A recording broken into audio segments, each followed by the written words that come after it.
That's right, my friends. Today we're going to run down the 10 best moments in wrestling. I was going to do matches of 2023, but I was like, no, that's boring. And also, really, when I do think about it, it's moments in sports entertainment that make me happy, so we're going to do that. Before we actually get into the top 10, again, make sure you let me know your 10 in the comments below and subscribe and all that good noise. I do want to mention the Bray Wyatt and Terry Funk tribute show. It's not a particularly good moment per se, but I thought the way that we respected the memory and the legacy, it was just nice. And I think before I started doing this kind of a video, I was like, I would like to mention it. And of course, all the thoughts and feelings, especially at this time of year, to the Bray Wyatt and Terry Funk family. I cannot believe how anyone gets through that. So again, yeah, just all positive thoughts to them. And as cheesy as it does sound, let's keep the memory alive.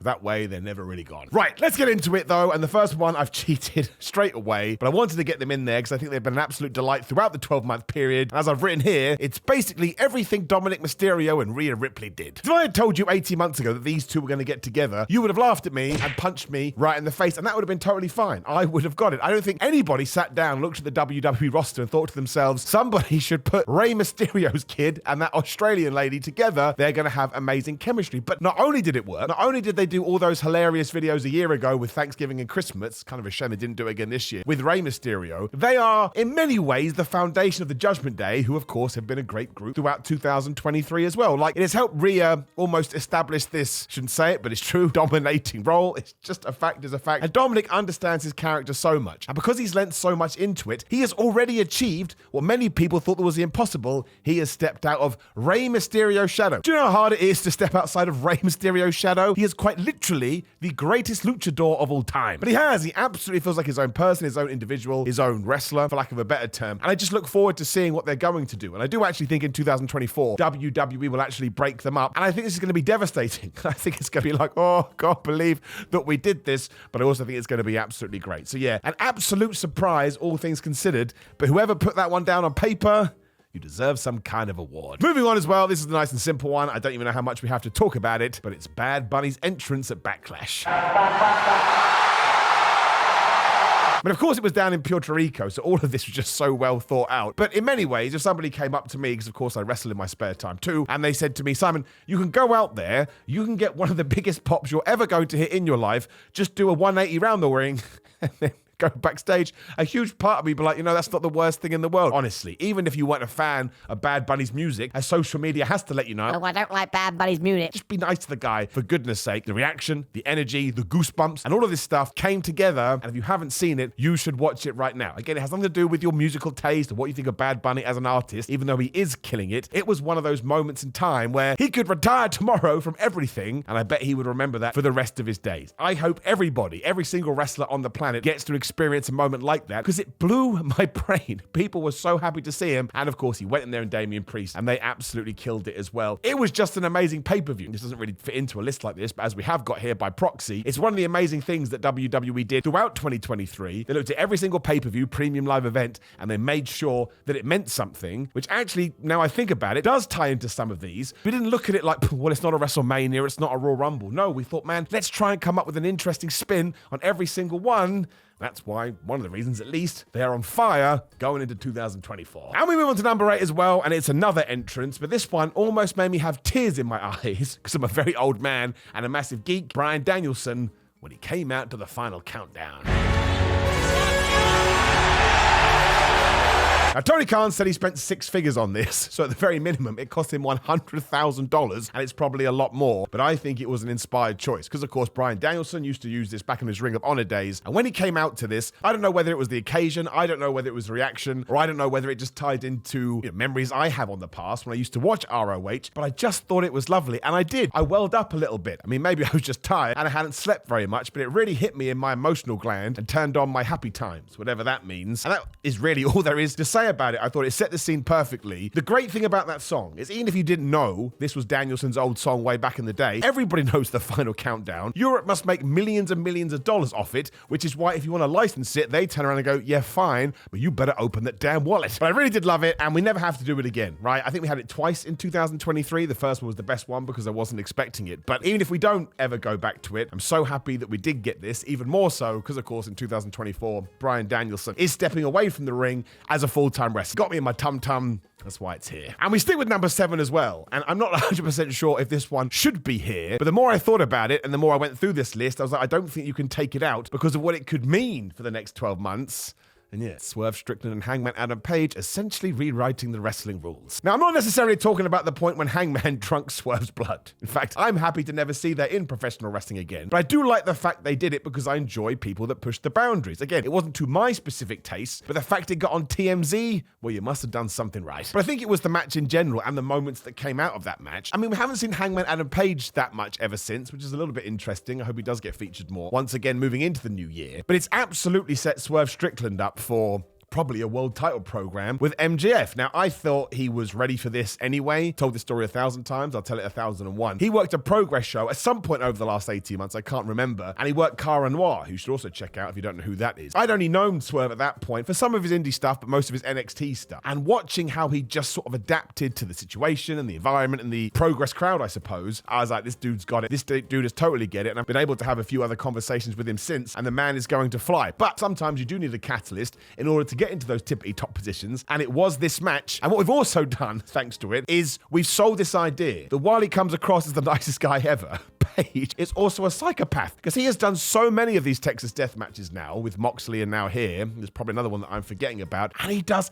absolutely mad things. And I don't think you can do this all the time with wrestling. I'd understand if it puts some people off. Again, you can tick all of those boxes, but I think used in the right way, which at the moment we have been doing, it really is going to be a seminal moment for both of them. And also, when that match was done, I kind of looked around my house. I was like, did I just see that? Did I dream it? Did we actually go that far? And we did. And look, this is a little bit of hyperbole, forgive me, but it kind of made me feel the same way I did when Undertaker threw Mankind off the cell back at King of the Ring 1998. In the sense, I was like, how is anyone going to top that? And in 2023, that's a really hard thing to do. Because when it comes to hardcore matches, we've basically done everything. So more power to those guys. And this is why I love pro wrestling too, because we move on to number 6, and it's the absolute antithesis to this. It's when Kevin Owens and Sami Zayn finally hug. I mean, it's just 101 storytelling, right? It's nice and simple. Sami Zayn had left the bloodline, which of course we're going to talk about later, but Kevin Owens still didn't trust him because he was in the bloodline being a massive goober. So we teased it and we teased it week in and week out, and eventually KO realized, oh my gosh, you are my old buddy who I remember from your maybe mask days, or maybe you vanished in Mexico, whatever the hell that story was. I think he died, El Generico, right? And they do the big old hug, and it was just wonderful, especially, did I put that on here? No, so I'll tie it in right now. It moves on to night 1 of WrestleMania 39, and they win the tag team titles, and I was blessed to be there live for that. And seeing Kevin Owens and Sami Zayn have that kind of a moment, as well as the Usos, it was all Fabu, but you don't get there without the emotion beforehand, so it has to go in.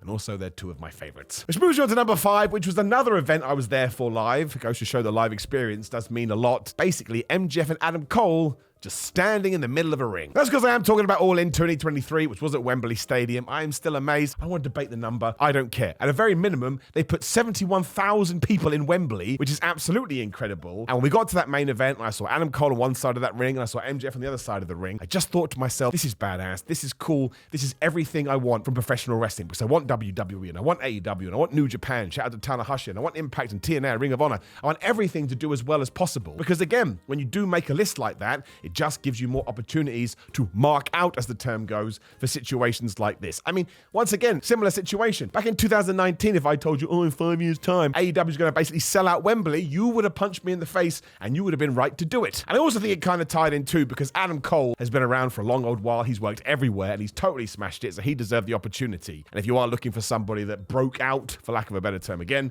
in 2023, you would talk about MJF. So I thought it was a nice sort of present and future moment for AEW. And I do always like to look at the human side, because I'm that guy. I'm an absolute idiot. And I just thought to myself, I bet they're loving every single second of this. And that made me feel warm and fuzzy in my tum-tum. Cannot wait for the 2024 version. I don't care if they only put 50,000 in Wembley. That is still damn good. If you want to pretend that it's not, that's fine. But you're wasting your life. And number 4, we come back round to it. We go back to the Royal Rumble when Sami Zayn decided, I've had enough. And he smacked Roman Reigns with a chair.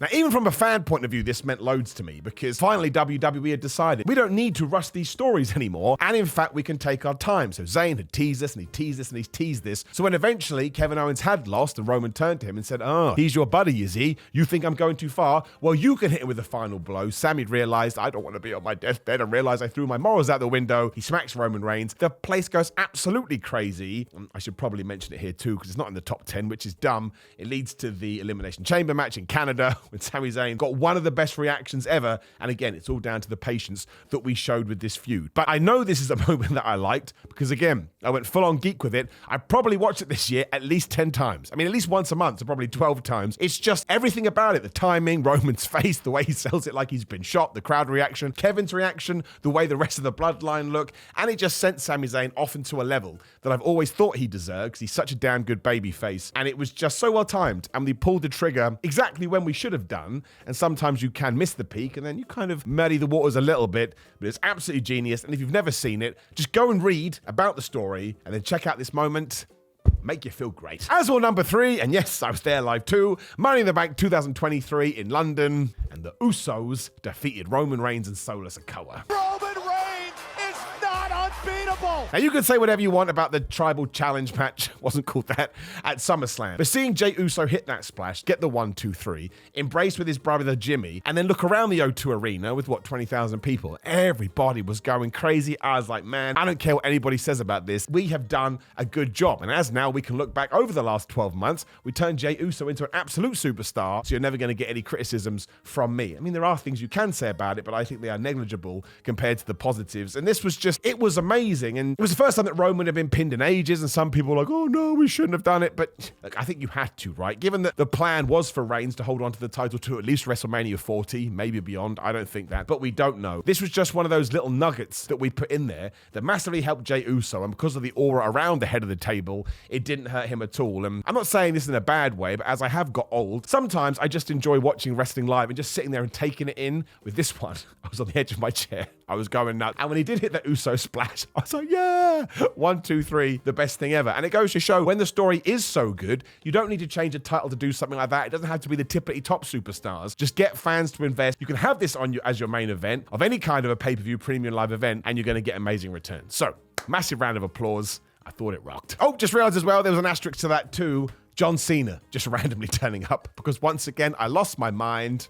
I loved it. Moving to number 2 as well, we stick with Jey Uso because it really was a breakout year for him. I keep using that word. Do you remember when he decided to join Jimbo and turned around and super kicked Roman Reigns right in the face? I mean, that was top tier entertainment. And I'm out too.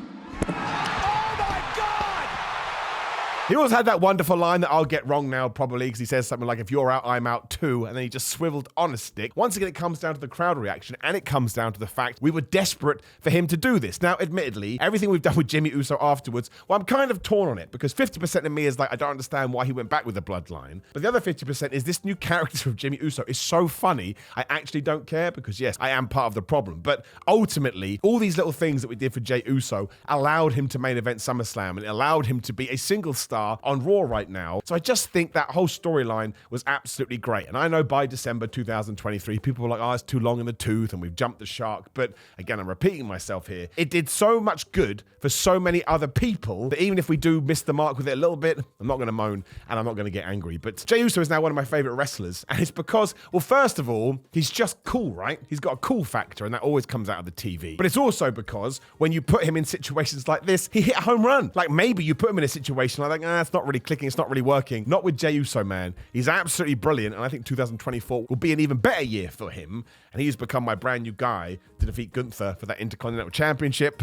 You can moan about that in the comments. Which brings me to the number 1 moment. You already know what it is. It makes me somewhat of a goober, but I am a goober. CM Punk returning at Survivor Series.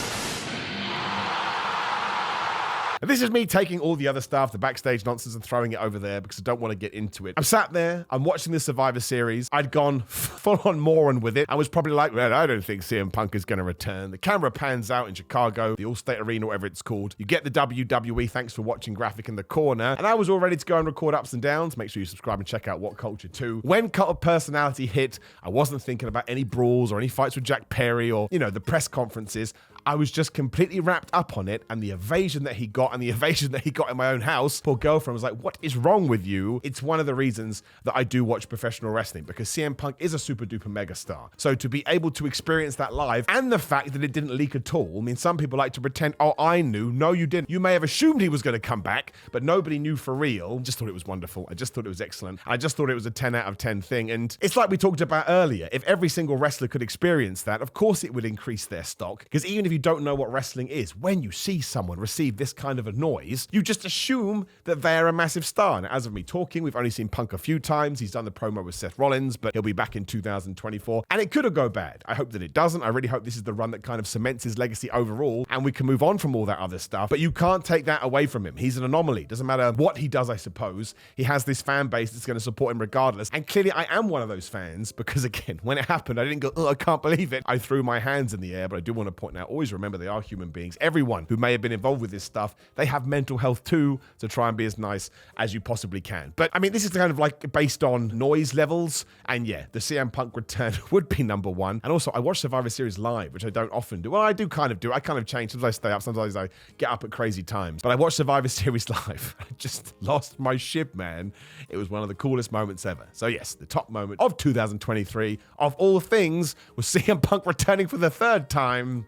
Kind of sums it up. Now, as always, if you could look in that description box and interact with everything in there, I'd massively appreciate it. If you're into fitness, it's grillandmind.com/Simon. You just go to get 10% off, and I promise you this will help you on your fitness journey. I wouldn't talk about it otherwise. Patreon.com/Simon316. Merchandises, pro wrestling tees, and Sam's Athletics. Search for me on Cameo, Simon Miller. On TikTok at Simon J. Miller, and a bunch of other nonsense. Again, if you would like to support the show just in general, click the subscribe button. That's all I really need. Click the video on the screen. That'll be number 2, and everything else is an awesome third. But I appreciate you as we are recording this towards the end of the year. Have a happy new year too, and I'll see you in 2024. Take care of yourself, my friends. Goodbye.